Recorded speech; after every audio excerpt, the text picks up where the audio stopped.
Welcome to Loup TV. I'm Gene along with Doug for Monday, March 14th. We have two themes today, multiple topics, but two themes. The first theme is related to big tech moving around the world, and separately is China regulations on tech companies. And the first theme really has three topics today. Foxconn announcing that it is considering building some products in we're going to start with this one, building products in Saudi Arabia. Foxconn, of course, is the maker of the iPhone, and this is more topical today, given some of the Shenzhen shutdowns, the lockdowns, apparently related to COVID. Maybe you can read between the lines, maybe not.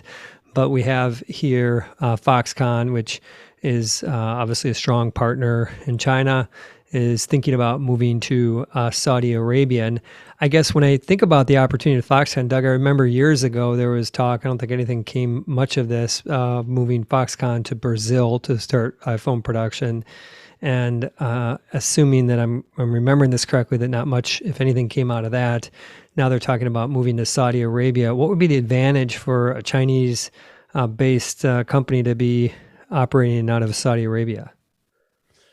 It just seems to diversify kind of their global lineup. And I think they did ultimately launch factories in India that do produce iPhones today. So I do think there is some diversity in the supply chain from Foxconn for Apple. And obviously that's beneficial to Apple. I don't know that it's necessarily that they're going to move there, just so we're clear. I think it's more just that they want to open a factory there and Right. basically globalize their business, just like everybody else. Got it. It just, diversifies the labor base, maybe less expensive. Maybe there's some shipment benefits, some reduction in cost to be there. So that makes sense. On that same theme, second topic, same theme, is Intel talking about building a factory. I'm going to look down at my notes here for semiconductor research and manufacturing in Europe. How does this play in? Does the timing of this surprise you? No, and I'm going to look at my notes as well. I mean, just a month ago, they acquired a company called Tower Semiconductor, which is a foundry. I believe the company's based in Israel, if I remember correctly. And so the idea that Intel is investing in the continent even more broadly, I don't think is surprising at all. They've really, it feels like, sort of made their, I guess, bet over the next several years that they are going to try to kind of integrate end to end, so be a fab, a full out fab, in addition to chip design, and compete with the likes of a TSMC, for example, which right now really doesn't face any major competition for its fab work. Customers like NVIDIA, like Apple that work with TSMC. And so I think that it's actually really important if you think about sort of the geopolitical realities of where we're at right now, for whether it's Intel or some other American company to try to create an alternative to TSMC to be able to fab the advanced chips, where really we can't do it anywhere else but in Taiwan right now. Mm-hmm. Seemed would be a massive opportunity to start a fab. I would start a business that would manufacture chips in the US or Europe. I would think that you'd have a pretty good backlog. I'm surprised there hasn't been more done there. Well, the problem is it's really technically difficult to just do the very advanced chip production that TSMC does. And what they've really done, I think, But let me interrupt you well. there. Advanced chips, that's like processing, kind of the high-end processors. Like an advanced chip was something that would go into your phone, or kind of the substance Right. of it. The M1 chip, for example, would be an advanced chip. That's right. Yeah, Apple's M1, NVIDIA's flagship kind of chips, the chips that they're processing AI calculations. I mean, that's the kind of stuff that. And of course, there are like edge. field chips, which are things that run your microwave. Yeah, there's a lot of analog stuff. That's right. And companies like Texas Instruments, for example, in the U.S. does create a lot of those chips. I think their market share, if I remember, is maybe somewhere under 20% for analog chips globally. But they're one of the biggest producers of analog chips that might read temperature or something like that. You're right. Gotcha. So we were talking about that. I interrupted.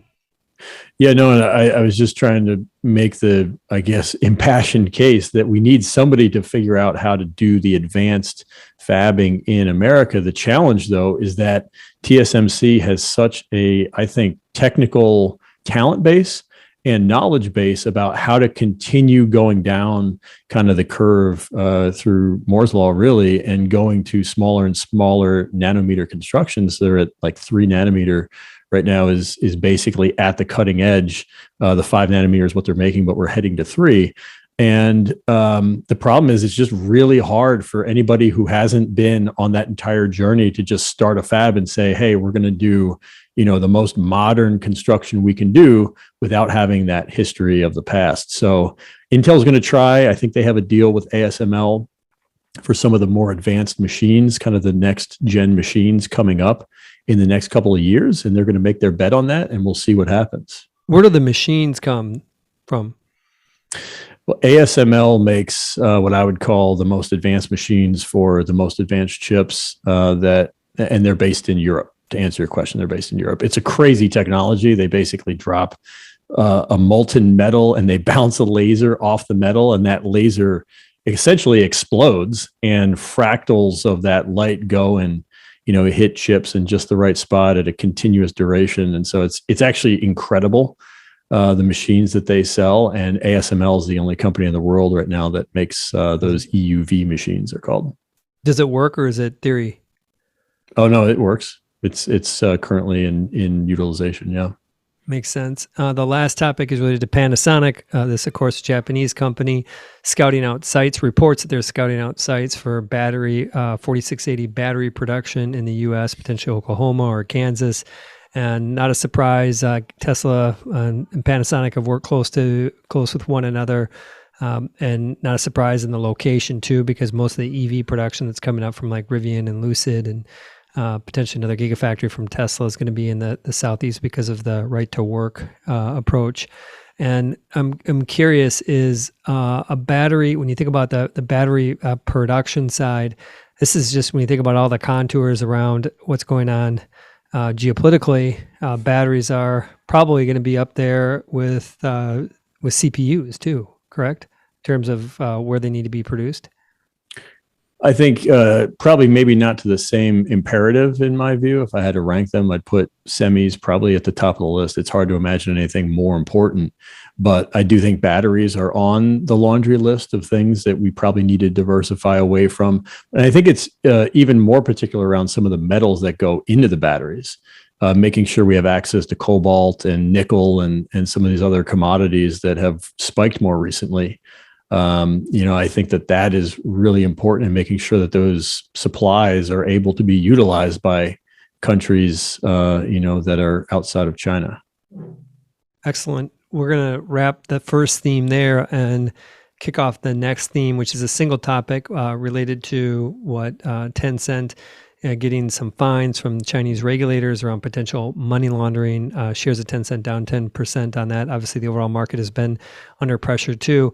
I do not want to fully fill in the blanks here. I just kind of want to draw the outline to this conversation. And from the highest level, we have what Tencent and the Chinese regulators on that.